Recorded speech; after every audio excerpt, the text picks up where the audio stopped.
Hello friends, तो I hope आप लोग बढ़िया होंगे। तो बच्चों, पिछले लेक्चर में हमने बात करी थी आपके एब्जॉर्प्शन की। एब्जॉर्प्शन लाइक कि किसी मॉलिक्यूल्स का किसी दूसरे सब्सटेंस के अंदर अंदर तक एंटर कर जाना, है ना। फिर हमने बात कर ली थी एडजॉर्प्शन की, लाइक किसी सब्सटेंस का मॉलिक्यूल्स का किसी दूसरे सब्सटेंस के सरफेस वगैरह पे इकट्ठा हो जाना। ठीक है, ये सब हमने बात देखी थी। फिर हमने आपकी बात देखी थी बच्चों कि एडजॉर्प्शन के केस में हमने दो टर्म देखी थी, एक तो एडजॉर्बेट और एक एडजॉर्बेंट। एडजॉर्बेट बच्चों क्या होता है? जो भी मॉलिक्यूल किसी दूसरे के सरफेस पे आके इकट्ठा हो जाते हैं। और एडजॉर्बेंट जिसके सरफेस पे आके इकट्ठा होते हैं मॉलिक्यूल, उसे बोलते हैं एडजॉर्बेंट। जैसे मान लो हम जैसे बोर्ड पे चौक चलाया, हमारा बोर्ड क्या है? एडजॉर्बेंट। और चौक क्या हमारा? एडजॉर्बेट। ठीक, किसके सरफेस पे एडजॉर्ब हुआ बच्चों? बोर्ड के। तो वो क्या हो गया हमारा? एडजॉर्बेंट। और क्या एडजॉर्ब हुआ? चौक। तो वो क्या हो गया? एडजॉर्बेट। कुछ इस तरह से ये देख लिया था मैकेनिज्म ऑफ एडजॉर्प्शन कि एडजॉर्प्शन होता क्या है। और जब भी एडजॉर्प्शन होता है तो उसके अंदर हमेशा हीट रिलीज होती है, यानी कि एडजॉर्प्शन एक्सोथर्मिक प्रोसेस है। यानी कि डेल एच कैसा होता है हमारा? नेगेटिव होता है।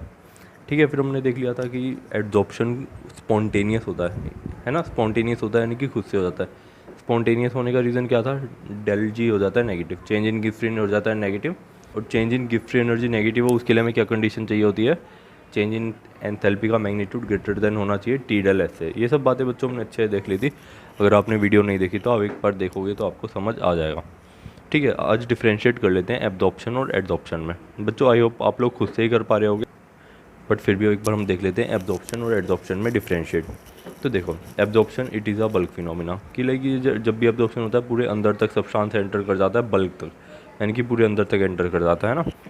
एडजॉर्प्शन सरफेस फिनोमिना है कि जो जो भी सब्सटेंस होता है एडजॉर्बेड, वो सिर्फ सरफेस पे इकट्ठा होता है, अंदर नहीं जाता। फिर दूसरा डिफ्रेंशिएशन कि इसके अंदर एब्जॉर्प्शन में क्या होता है? यूनिफॉर्म डिस्ट्रीब्यूशन होता है। जैसे मान लो तुमने अपने मिल्क को अपने बिस्किट को मिल्क के अंदर डिप करा, तो बच्चों जो एब्जॉर्प्शन होगा पूरा इक्वली होगा, है ना। कि जितना मिल्क डिप हुआ यानी कि चारों तरफ से इक्वली होगा। बट एडजॉर्प्शन के केस में नॉन यूनिफॉर्म डिस्ट्रीब्यूशन होता है। क्यों? क्योंकि सिर्फ और सिर्फ सरफेस पे कंसंट्रेशन ज़्यादा रहती है, बल्क में कंसंट्रेशन लो रहती है। तो इसलिए नॉन यूनिफॉर्म डिस्ट्रीब्यूशन रहता है, concentration higher on the surface, यानी कि पार्टिकल या मॉलिक्यूल ज़्यादा इकट्ठे हो रखे होते हैं सरफेस पे। ठीक है, और बच्चों absorption neither endothermic nor exothermic. कि एब्जॉर्प्शन जब भी होता है ना तो वो एक्सोथर्मिक प्रोसेस है ना एंडोथर्मिक, ना कि हीट रिलीज वगैरह उसके अंदर कुछ भी नहीं होती। बच्चों एक्सोथर्मिक प्रोसेस है ना, कि लाइक जब भी एब्जॉर्प्शन होगा हीट रिलीज होगी। और बच्चों फिर अगला डिफ्रेंशिएशन देख लो, rate of absorption is constant. कि यानी कि जो हमारा एब्जॉर्प्शन का रेट होगा ना वो कांस्टेंट होगा। ऐसा नहीं कि पहले एब्जॉर्प्शन हाई स्पीड पे हो रहा था बाद में लो स्पीड पे होने लगा। ऐसा नहीं कि जैसे ही तुम स्पंज को पानी के अंदर डालो इक्वली स्पीड पे इक्वली रेट पे एब्जॉर्प्शन होता चला जाएगा। बट एब्जॉर्प्शन के केस में बच्चों क्या होता है कि शुरू शुरू में तो एब्जॉर्प्शन अच्छा होगा, तेज स्पीड पे होगा, बट बाद में डिक्रीज हो जाएगा। ऐसा क्यों? जैसे वो ब्लैक बोर्ड ही है, उस पर जब स्पेस खाली है तो बच्चों एब्जॉर्प्शन ईजिली होता जा रहा है चौक का।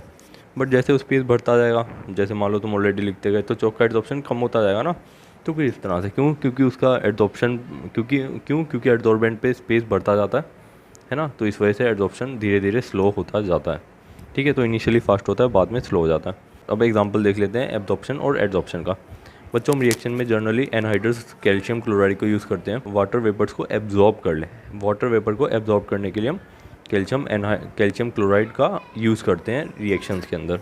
तो बच्चों, सिलिका जल को हम बैग वगैरह में या बोतल नई बोतल वगैरह में क्यों यूज़ करते हैं कि सिलिका जल वाटर वेपर्स को एब्जॉर्ब कर लें। ठीक है, तो एनहाइड्रस कैल्शियम क्लोराइड का बच्चों का काम क्या होता है कि वाटर वेपर्स को एब्जॉर्ब करना, और सिलिका जल का क्या काम होता है? एब्जॉर्ब करना, है ना, कि लाइक सरफेस पे एब्जॉर्ब करना।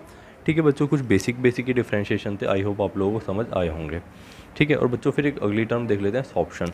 सॉर्प्शन बच्चों क्या होता है कि किसी किसी प्रोसेस के अंदर ना क्या होता है कि इनिशियली तो सरफेस पे हो जाता है एडसॉर्प्शन कि मॉलिक्यूल है सरफेस पे आके चिपक गया। फिर कुछ देर बाद क्या हुआ? वो मॉलिक्यूल अंदर पेनिट्रेट कर गया, यानी कि पहले तो एडजॉर्प्शन हुआ, फिर क्या हो गया? Absorption. Adsorption followed by absorption. ये यूँ बोल लो कि एडजॉर्प्शन हो रहा है साथ साथ, या फिर यूँ भी बोल सकते हो कि एडजॉर्प्शन हो रहा है और उसके साथ साथ में क्या हो रहा है? एब्जॉर्प्शन भी हो रहा है ना। कि एडजॉर्प्शन जिस प्रोसेस के अंदर भी एडजॉर्प्शन और एब्जॉर्प्शन एक साथ हो उस प्रोसेस को क्या बोलते हैं बच्चों? सॉर्प्शन। एग्जाम्पल हो गया डाइंग ऑफ फैब्रिक, कि जब भी हम कपड़े वगैरह को डाई करते हैं ना, तुमने सुना होगा कि कपड़े को कलर वगैरह चेंज कराना है, डाई कराना है, तो उस केस में जनरली क्या होता है? सॉर्प्शन।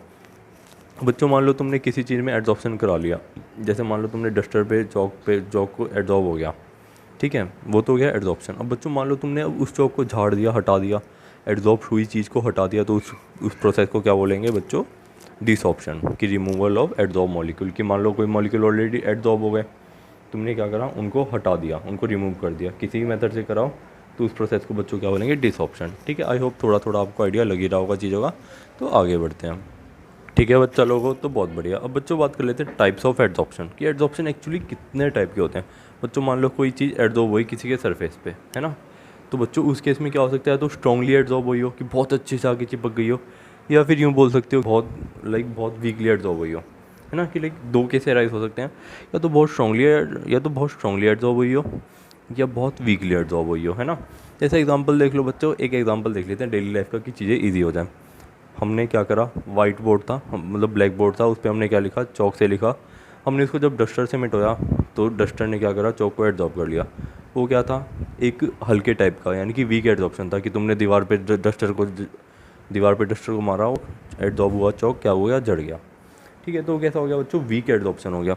और एक केस क्या हो सकता है, मान लो तुम्हारा वो वाइट बोर्ड था, मार्कर से तुम लिख रहे थे, तुमने डस्टर से रब करा, डस्टर ने क्या करा, इंक को एड्जॉर्ब कर लिया। मान लो डस्टर ने इंक को एड्जॉर्ब कर लिया, तो बच्चों वो कैसा हो गया, एक स्ट्रॉन्ग एड्जॉर्प्शन हो गया ना, कि अब तुम मान लो उस डस्टर को दीवार पे, क्या वो छूटेगा, नहीं छूटेगा ना, तो वो कैसा हो गया, स्ट्रॉन्ग एड्जॉर्प्शन हो गया। तो बच्चों एड्जॉर्प्शन जनरली दो टाइप के होते हैं, एक वीक और एक स्ट्रॉन्ग। वीक के अंदर क्या होता है बच्चों, जो भी एड्जॉर्बेट और एड्जॉर्बेंट के बीच में वीक वन रोल फोर्सेज होते हैं, यानी कि बहुत वीक फोर्सेज होते हैं, जिन्हें बोलते हैं वन रोल फोर्सेज। तुमने 11th में पढ़ा होगा। और बच्चों स्ट्रॉन्ग एड्जॉर्प्शन के बीच में क्या होता है बच्चों, एड्जॉर्बेट और बेंड के बीच में क्या बन जाता है, केमिकल बॉन्ड बन जाते हैं, है ना, कि केमिकल बॉन्ड गए इतने स्ट्रॉन्ग, बच्चों तुम केमिकल बॉन्ड तो बहुत स्ट्रॉन्ग ही होते हैं, तो केमिकल स्ट्रॉन्ग बन जाते हैं, इसलिए वो कैसा होता है, एड्जॉर्प्शन स्ट्रॉन्ग हो जाता है। जो भी एड्जॉर्प्शन वीक होता है उसको बोलते हैं फिजियोसॉर्प्शन, जो होता है स्ट्रॉन्ग उसे बोलते हैं केमिसॉर्प्शन, या फिर फिजिकल एड्जॉर्प्शन भी बोल सकते हैं, केमिकल एड्जॉर्प्शन भी बोल सकते हैं। तो बच्चों पहला डिफ्रेंशिएशन देख लो बच्चों, ये ना इंपॉर्टेंट है। हमने क्या करा, डिफ्रेंशिएट कर लिया, तुम चाहे तो अलग अलग करके भी लिख सकते हो, हमने एक साथ ही डिफ्रेंशिएट कर लिया ऑलरेडी। तो बच्चों देखो, फिजियो एड्जॉर्प्शन का पहला जो हमारा पॉइंट है, molecules are attracted to the surface by weak one role forces, कि जो भी मॉलिक्यूल्स हैं वो सरफेस पे वीक वन रोल फोर्स के द्वारा, उनके एड्जॉर्बेट और एड्जॉर्बेंट के बीच में वीक वन रोल फोर्सेस होते हैं। ठीक है, और अब देख लो इसके केस में, और केमिसॉर्प्शन के केस में बच्चों, molecules are held to the surface by strong chemical bond, कि जो भी मॉलिक्यूल होंगे एड्जॉर्बेट के, वो एड्जॉर्बेंट के सरफेस से बहुत स्ट्रांगली अटैच होंगे बाय थ्रू केमिकल बॉन्ड, कि केमिकल बॉन्ड के थ्रू वो एड्जॉर्बेट और एड्जॉर्बेंट के बीच में केमिकल बॉन्ड बहुत ज़्यादा स्ट्रॉन्ग होंगे। ठीक है बच्चों, बहुत बढ़िया। अगला कि जो फिजियोसॉर्प्शन होता है बच्चों, ये नॉन स्पेसिफिक नेचर का होता है। जैसे मेटल का कोई भी सरफेस है, आयरन का, निकल का कोई भी सरफेस है, तो कोई भी गैस आके एड्जॉर्ब हो जाएगी। ऐसा नहीं कि वो ऑक्सीजन को एड्जॉर्ब करेगा या नाइट्रोजन को एड्जॉर्ब करेगा, यानी कि फिजियोसॉर्प्शन में क्या होता है कि नॉन स्पेसिफिक नेचर होता है, कि लाइक इसके अंदर एड्जॉर्बेट का जो एड्जॉर्बेट आके चिपकता है एड्जॉर्बेंट पे, वो कोई ऐसा स्पेसिफिक नहीं होता कि ऑक्सीजन ही आके चिपकेगी या नाइट्रोजन ही आके चिपकेगी, कोई भी आके चिपक सकता है ना। तो लाइक फिजियोसॉर्प्शन कैसा हो गया, नॉन स्पेसिफिक नेचर का।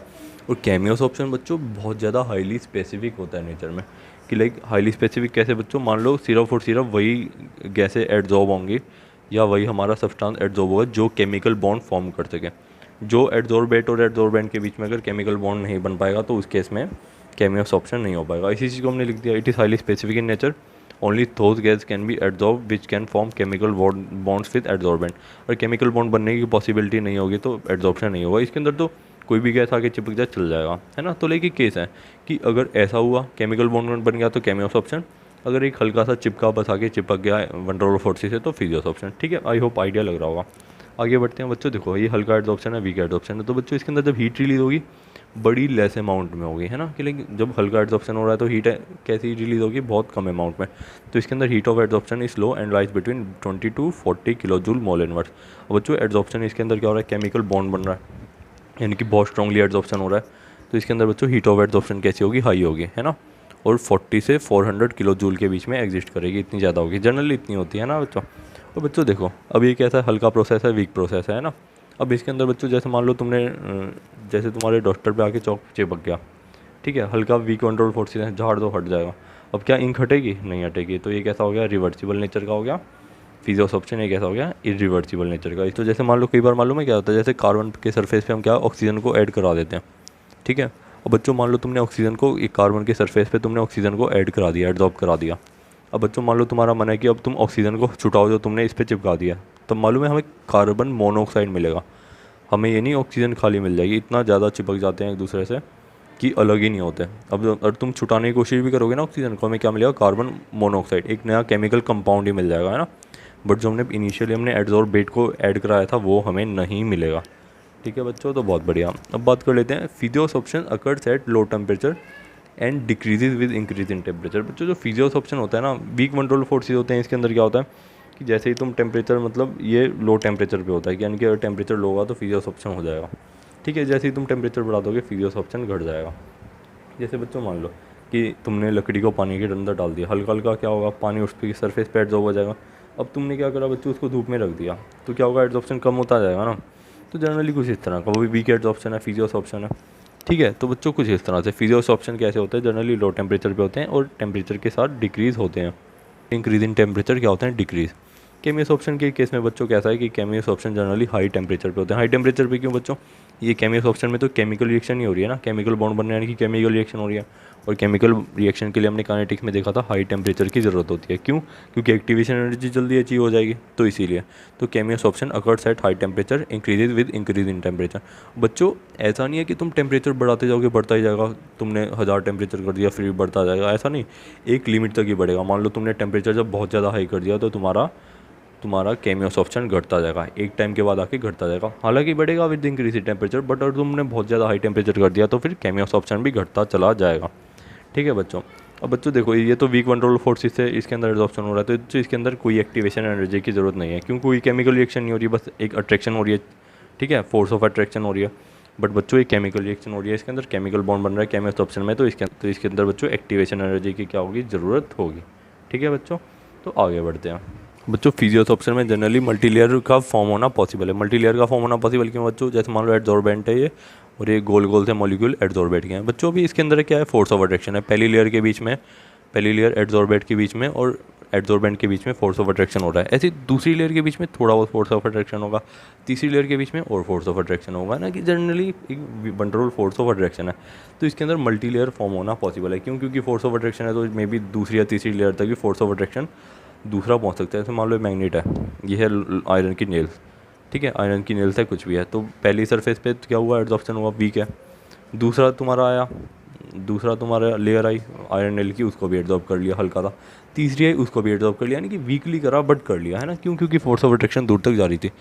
बट बच्चों इसके केस में ऐसा नहीं है, इसके अंदर केमियस ऑप्शन में बस केमियस ऑप्शन बच्चों कैसा होता है, यूनिमोलिकुलर। क्यों, क्योंकि बस फर्स्ट लेयर के बीच में केमिकल बॉन्ड बन पाएगा। ऐसा नहीं कि तुम दूसरी लेयर डाल दोगे उसके अंदर भी केमिकल बॉन्ड बन पाएगा ना। केमिकल बॉन्ड इतनी दूर तक थोड़ी बढ़ते हैं, वो तो क्लोजली बनते हैं बहुत, तुम्हें मालूम होगा केमिकल बॉन्ड बहुत ज़्यादा क्लोजली बनते हैं ना। तो इसलिए Cummins option unimolecular layer form करती है। तो बच्चों अगला पॉइंट देख लो। बच्चों देखो फिजियोस ऑप्शन के केस में क्या होगा। अब बच्चों मान लो जब सरफेस एरिया बहुत ज़्यादा है तो फिजियोस ऑप्शन बहुत ज़्यादा होगा ना।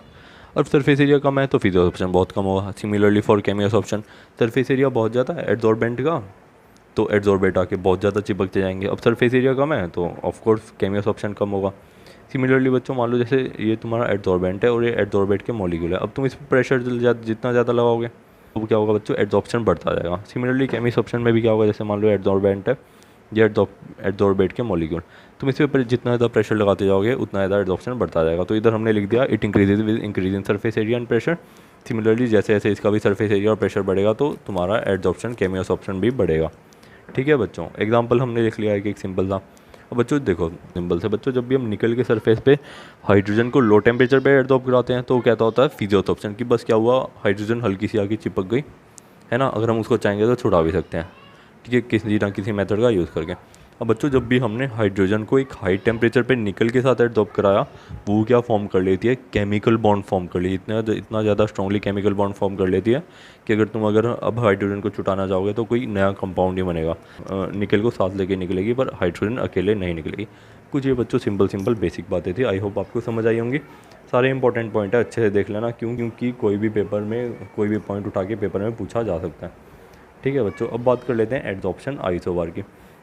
ठीक है बच्चों, आइसोबार यानी कि बच्चों सेम प्रेशर, आइसो यानी कि सेम, बार यानी कि प्रेशर, ऐसे ग्राफ जो कांस्टेंट टेम्परेचर पे बनाए जाते हैं। ठीक है बच्चों, तो एडजॉर्प्शन आइसोबार क्या होता है बच्चों, graph between extent of adsorption versus temperature, यानी कि टेम्परेचर में और जो भी तुम्हारा एक्सटेंट ऑफ एडजॉर्प्शन के बीच में ग्राफ बनता है एट कांस्टेंट प्रेशर, उसे क्या बोलते हैं, एडजॉर्प्शन आइसोबार। ठीक है बच्चों, एक्सटेंट ऑफ एडजॉर्प्शन क्या होगा कि लाइक एडजॉर्प्शन कितना हुआ, एड्जॉर्प्शन कितनी अमाउंट में हुआ है ना। और बच्चों एक्सटेंट ऑफ एड्जॉर्प्शन को कैसे लिखते हैं, एक्स बाय एम। एम क्या हो गया बच्चों, टोटल की लाइक मास ऑफ एड्जॉर्बेंट की टोटल मास ऑफ एड्जॉर्बेंट, जो एक्स क्या हो गया, मास ऑफ एड्जॉर्बेंट की टोटल एड्जॉर्बेंट का मास था एक्स और टोटल एड्जॉर्बेंट का मास था एम। ठीक है, तो एड्जॉर्बेंट ओवर एड्जॉर्बेंट को क्या बोलते हैं, एक्सटेंट ऑफ एड्जॉर्प्शन, कि हमें कितना एड्जॉर्प्शन हुआ हमारे एड्जॉर्बेंट के सरफेस पे, वो गया हमारा एक्सटेंट ऑफ एड्जॉर्प्शन। अब बच्चों तुम देखो, अभी हमने देखा कि एड्जॉर्प्शन हमने अलग अलग फिजियोसॉर्प्शन के केस में देखा, केमियोसॉर्प्शन के केस में। बच्चों हमने देखा कि फिजियोसॉर्प्शन के केस में क्या होता है, एड्जॉर्प्शन हमारा एक्सटेंट ऑफ एड्जॉर्प्शन घटता जाता है विद टेम्परेचर। जैसे जैसे तुम टेम्परेचर बढ़ाते जाओगे क्या होगा, फिजियोसॉर्प्शन घटता जाएगा, है ना। तो बच्चों देखो, मान लो जैसे हमारा पहले अच्छा एड्जॉर्प्शन हो रहा था, जैसे हम बढ़ाते गए टेम्परेचर बढ़ाते गए हमारा एड्जॉर्प्शन घट रहा है ना। इधर से हम टेम्परेचर बढ़ा रहे हैं, इस साइड से टेम्परेचर बढ़ेगा, और अगर नीचे जाएंगे तो एड्जॉर्प्शन घटेगा। पहले एड्जॉर्प्शन बढ़िया हो रहा था, जैसे जैसे टेम्परेचर बढ़ाते गए हमारा एक्सटेंट ऑफ एड्जॉर्प्शन घटता गया फिजियोसॉर्प्शन के केस में, है ना, जब प्रेशर कांस्टेंट था। अब बच्चों देखो, अब बात कर लेते हैं केमियोसॉर्प्शन के केस में। हमने देखा कि केमियोसॉर्प्शन के केस में जैसे जैसे टेम्परेचर बढ़ाएंगे एड्जॉर्प्शन बढ़ता है, एक्सटेंट ऑफ एड्जॉर्प्शन बढ़ता है। जैसे जैसे बच्चों मान लो एड्जॉर्प्शन पहले इतना था, जैसे जैसे हमने टेम्परेचर बढ़ाया तो एड्जॉर्प्शन बढ़ रहा है, बट हमने टेम्परेचर बहुत ज़्यादा हाई कर लिया। अब इस केस में क्या होगा, एड्जॉर्प्शन घटता जाएगा। ठीक है, तो केमियोसॉर्प्शन के केस में विद टेम्परेचर एड्जॉर्प्शन बढ़ेगा, बट एक टाइम पे आके घटना लग जाएगा और बहुत ज़्यादा टेम्परेचर कर देंगे। ये थे बच्चों एड्जॉर्प्शन आइसोबार। बच्चों एनसीईआरटी के क्वेश्चन आप लोग ट्राई कर सकते हो, कुछ 4-5 क्वेश्चन इन अभी तक के टॉपिक के बेसिस पे हो जाएंगे। अगर आपको किसी भी तरह का कोई डाउट है तो आप लोग प्लीज़ पूछ सकते हो। ठीक है बच्चों, ये थी हमारी एड्जॉर्प्शन आइसोबार और फिजियोसॉर्प्शन केमियोसॉर्प्शन की कहानी। ठीक है, और एक्स बाय एम को भी आगे भी देखेंगे, ठीक है, फ्रेंडली चाइसोथर्म वगैरह में। ठीक है बच्चों, आई होप आपको समझ आया होगा। Thank you so much, see you in next lecture.